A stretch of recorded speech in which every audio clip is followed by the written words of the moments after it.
ನಮಸ್ಕಾರ. ಪ್ರಾಚೀನ ಜ್ಯೋತಿಷ್ಯ ಮತ್ತು ಪುರಾಣಗಳ ಪ್ರಕಾರ ಒಂದು ಆತ್ಮ ಕೇವಲ ಒಂದು ಜನ್ಮವನ್ನ ಮಾತ್ರ ಪಡೆಯೋದಿಲ್ಲ, ಬದಲಾಗಿ ಹಲವು ಜನ್ಮಗಳನ್ನ ದಾಟಿ ಬರುತ್ತದೆ. ಇದು ನಿಜಕ್ಕೂ ಕುತೂಹಲಕಾರಿಯಾದ ವಿಚಾರ ಅಲ್ವಾ?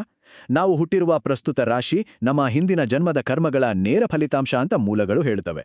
ಬನ್ನಿ, ಇವತ್ತಿನ ಈ ವಿಶ್ಲೇಷಣೆಯಲ್ಲಿ ಕನ್ಯಾ ರಾಶಿಯವರ ಹಿಂದಿನ ಜನ್ಮದ ರೋಚಕ ರಹಸ್ಯಗಳೇನು ಅನ್ನೋದನ್ನ ಈ ಸ್ಲೈಡ್ಗಳ ಮೂಲಕ ವಿವರವಾಗಿ ಅರ್ಥ ಮಾಡ್ಕೊಳ್ಳೋಣ.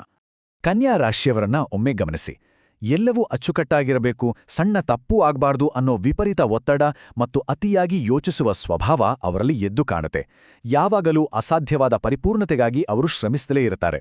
ಆದರೆ ಇದರ ಹಿಂದಿನ ಅಸಲಿ ಕಾರಣ ಅವರ ಪ್ರಸ್ತುತ ಜೀವನದಲ್ಲಿ ಇಲ್ಲ, ಬದಲಾಗಿ ಅವರ ಹಿಂದಿನ ಜನ್ಮದಲ್ಲಿ ಅಡಗಿದೆ ಅನ್ನೋದೇ ಇಲ್ಲಿನ ಅತಿ ದೊಡ್ಡ ಸೀಕ್ರೆಟ್.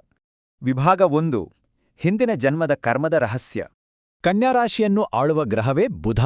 ಮೂಲಗಳ ಪ್ರಕಾರ ಬುಧ ಅಂದ್ರೆ ಕೇವಲ ಒಂದು ಗ್ರಹವಲ್ಲ, ಅದು ಬುದ್ಧಿ, ಚುರುಕುತನ, ಅಪಾರ ಶ್ರಮ ಮತ್ತು ಅಚ್ಚರಿಯ ನಿಖರತೆಯನ್ನು ಪ್ರತಿನಿಧಿಸುತ್ತೆ. ಈ ಗ್ರಹದ ಪ್ರಭಾವದಿಂದಲೇ ಕನ್ಯಾರಾಶಿಯವರಿಗೆ ಚೂಪಾದ ಬುದ್ಧಿಶಕ್ತಿ ಮತ್ತು ಪ್ರತಿಯೊಂದನ್ನೂ ವಿವರವಾಗಿ ಪರ್ಫೆಕ್ಟ್ ಆಗಿ ಯೋಚಿಸುವ ಅದ್ಭುತ ಸ್ವಭಾವ ಒಲಿದು ಬಂದಿದೆ.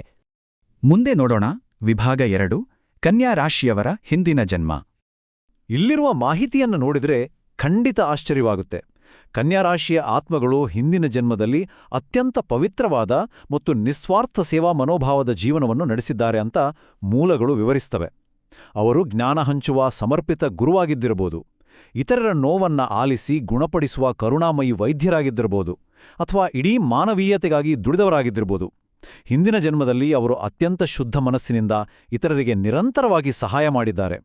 ವಿಭಾಗ 3: ಪರಿಪೂರ್ಣತೆಯ ತುಡಿತ ಮತ್ತು ಅತಿಯಾಗಿ ಯೋಚಿಸುವಿಕೆ, ಅಂದರೆ ಓವರ್ ಥಿಂಕಿಂಗ್. ಈ ಆತ್ಮದ ಪಯಣವನ್ನು ಒಮ್ಮೆ ಗಮನಿಸಿದರೆ ವಿಷಯ ಸ್ಪಷ್ಟವಾಗುತ್ತೆ. ಹಿಂದಿನ ಜನ್ಮದಲ್ಲಿ ಇತರರಿಗಾಗಿ ಎಲ್ಲವನ್ನೂ ದೋಷರಹಿತವಾಗಿ ಮಾಡಬೇಕು ಅಂತ ಹುಡುಕಿದ್ರಿಂದಲೇ ಆ ಗುಣ ಈ ಜನ್ಮಕ್ಕೂ ಕ್ಯಾರಿಯಾಗಿದೆ. ಈಗಲೂ ಕೂಡ ಯಾವುದೇ ತಪ್ಪು ಮಾಡಬಾರ್ದು ಅನ್ನೋ ಅಪಾರ ಒತ್ತಡ ಅವರ ಮೇಲಿರುತ್ತೆ. ನಾನು ಮಾಡಿದ್ದು ಸರಿಯೋ ತಪ್ಪೋ ಅನ್ನೋ ಓವರ್ ಥಿಂಕಿಂಗ್ ಶುರುವಾಗೋದೇ ಇಲ್ಲಿಂದ. ಹಾಗಾಗಿ ಭವಿಷ್ಯದಲ್ಲಿ ಈ ಅತಿಯಾಗಿ ಯೋಚಿಸುವ ಅಭ್ಯಾಸವನ್ನು ಬಿಡುವುದೇ ಅವರ ಮುಂದಿರುವ ದಾರಿ. ಇಲ್ಲಿ ನಿಜಕ್ಕೂ ಗಮನ ಸೆಳೆಯುವ ಮತ್ತೊಂದು ಅಂಶ ಅಂದ್ರೆ ಇತರರಿಗೆ ಸಹಾಯ ಮಾಡುವ ಅವರ ಮುರಿಯಲಾಗದ ಅಭ್ಯಾಸ. ಸಮಯ ಮುಗಿದು ಹೋಗ್ತಾ ಇದ್ರೂ ಸರಿ, ಯಾರಾದ್ರೂ ಕಷ್ಟದಲ್ಲಿದ್ದಾರೆ ಅಂತ ಅಂದ್ರೆ ಕನ್ಯಾ ರಾಶಿಯವರು ತಕ್ಷಣ ಸಹಾಯಕ್ಕೆ ಓಡಿಬರ್ತಾರೆ. ಇದು ಸುಮ್ಮನೆ ಬರುವ ಗುಣವಲ್ಲ, ಇದು ಅವರ ಹಿಂದಿನ ಜನ್ಮದ ಆ ಸೇವಾ ಮನೋಭಾವದ ನೇರ ಪರಿಣಾಮ ಅಂತ ಮೂಲಗಳು ಸ್ಪಷ್ಟಪಡಿಸ್ತವೆ. ಈಗ ವಿಭಾಗ 4: ಹಿಂದಿನ ಜನ್ಮದ ಸಂಬಂಧಗಳು.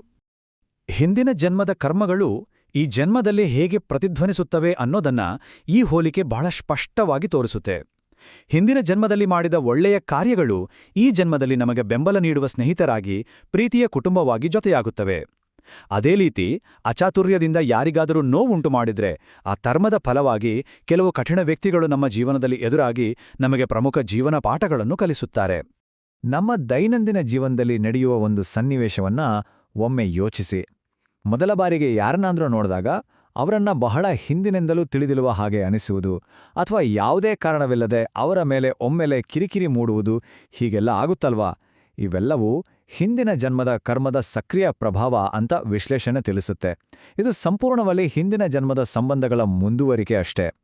ವಿಭಾಗ 5: ಪ್ರಮುಖ ಜೀವನ ಪಾಠ. ಇಲ್ಲೊಂದು ಎಚ್ಚರಿಕೆಯ ಅಂಶವನ್ನ ನಾವು ಅರ್ಥ ಮಾಡಿಕೊಳ್ಳಲೇಬೇಕು. ನಿಸ್ವಾರ್ಥವಾಗಿ ಸೇವೆ ಮಾಡುವ ಅಭ್ಯಾಸ ಕನ್ಯಾ ರಾಶಿಯವರಲ್ಲಿ ಎಷ್ಟು ಆಳವಾಗಿ ಬೇರೂರಿದೆ ಅಂದರೆ, ಅನೇಕ ಬಾರಿ ಅವರು ತಮ್ಮದೇ ಆದ ಸಂತೋಷ ಮತ್ತು ಮಾನಸಿಕ ನೆಮ್ಮದಿಯನ್ನ ಸಂಪೂರ್ಣವಾಗಿ ಮರೆತುಬಿಡ್ತಾರೆ. ಇತರರಿಗಾಗಿ ಬದುಕುವ ಈ ಅತಿಯಾದ ಒಲವು ಅವರ ವೈಯಕ್ತಿಕ ಖುಷಿಗೆ ದೊಡ್ಡ ಮಟ್ಟದ ಅಪಾಯವನ್ನು ತಂದೊಡ್ಡಬಹುದು. ಅದಕ್ಕಾಗಿಯೇ ಮೂಲಗಳು ಅತ್ಯಂತ ನಿರ್ಣಾಯಕವಾದ ಸಲಹೆಯೊಂದನ್ನು ನೀಡುತ್ತವೆ.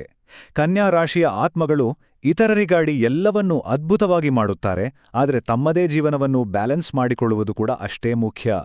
ನಿಮಗೂ ಸಂತೋಷವನ್ನು ಕೊಡಿ, ನಿಮ್ಮನ್ನು ನೀವು ಪ್ರೀತಿಸಿ ಅನ್ನೋದು ಈ ಜನ್ಮದಲ್ಲಿ ಅವರು ಕಲಿಯಲೇಬೇಕಾದ ಅತ್ಯಮೂಲ್ಯವಾದ ಪಾಠ.